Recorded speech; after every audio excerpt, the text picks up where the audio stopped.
There is a big difference between the political and the ethical, between the ethical and the legal. And we're seeing it again and again at the moment. So, for example, the resolution in the UN, it's just a talking shop, I'm afraid. And it's not going to do a great deal, but it does demonstrate the build-up of opposition to Netanyahu's invasion. And I think all it's going to do is impel the Israeli task force to be that much quicker. I don't think it's going to stop anything, and I think this opposition is built into the IDF's plan, or at least Netanyahu's plan. I've said, I think that the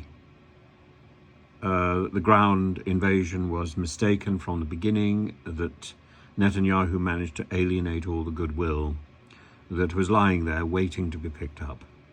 And the hideous terrorist attack on October the 7th, Netanyahu managed to shift world opinion in a matter of days. For what? Because the problem is, I think it's going to be terribly difficult for him to root out Hamas, if not impossible. And at the same time, he's made no allowance for, no demonstration of what I would expect to be the humane responsibility of a civilized society, a civilized country, over the barbaric activities of a terrorist-controlled strip. And he's blurred, Netanyahu's managed to blur the moral boundaries. Now, the parallels, of course, people would desperately want to see the parallels between Israel's attack on Gaza, Gaza's attack on Israel, or rather the Hamas attack on Israel, and the Russian attack on Ukraine. And I think there is a difference. The Russian attack on Ukraine is wholly evil.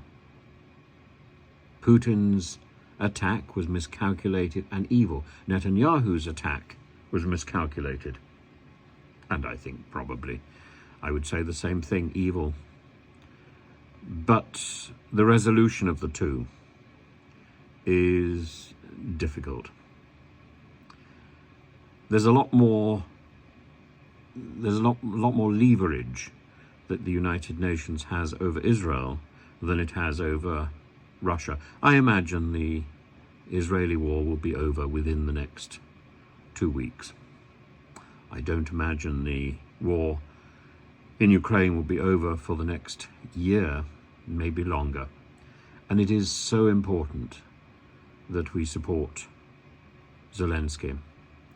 It's also important, I think, that we are there to rebuild Gaza and to encourage Israel to invest as heavily as possible in the rebuilding of Gaza for its own benefit to a certain extent.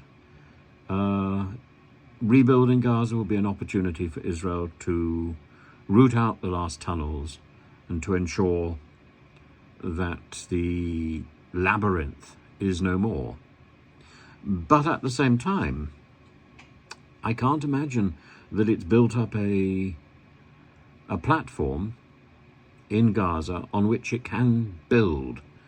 It simply is impossible. What it has built up is hostility and resentment. And I don't understand how any force can possibly imagine how they're going to help rebuild that area. At the same time, I think it's highly likely that Netanyahu's government will fall and and that the president of Israel will fall. Both are compromised in the language that they have used against Gaza and the language of revenge which has propelled the Israeli response. And this has had a worldwide impact, and people seem to have found it very difficult to distinguish between anti-Semitism, which is utterly repulsive, anti-Zionism, which is an interesting term, and criticism of the Netanyahu government. For my own part, I see no difficulty. I think anti-Semitism is a non-starter. I think anti-Zionism is something that is fundamentally questionable. I think the Zionist ideal is a good one. The implementation of that Zionist ideal, I think, has been skewed heavily by the present Israeli government and by the Israeli governments, for the most part, that have taken control since the turn of the century, and have nurtured the hideous settler movement. And all of this needs to be corrected.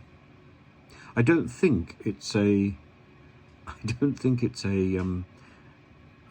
question of anti-Semitism or anti-Zionism. I think it's a question of rejecting the governments of Israel in the 21st century.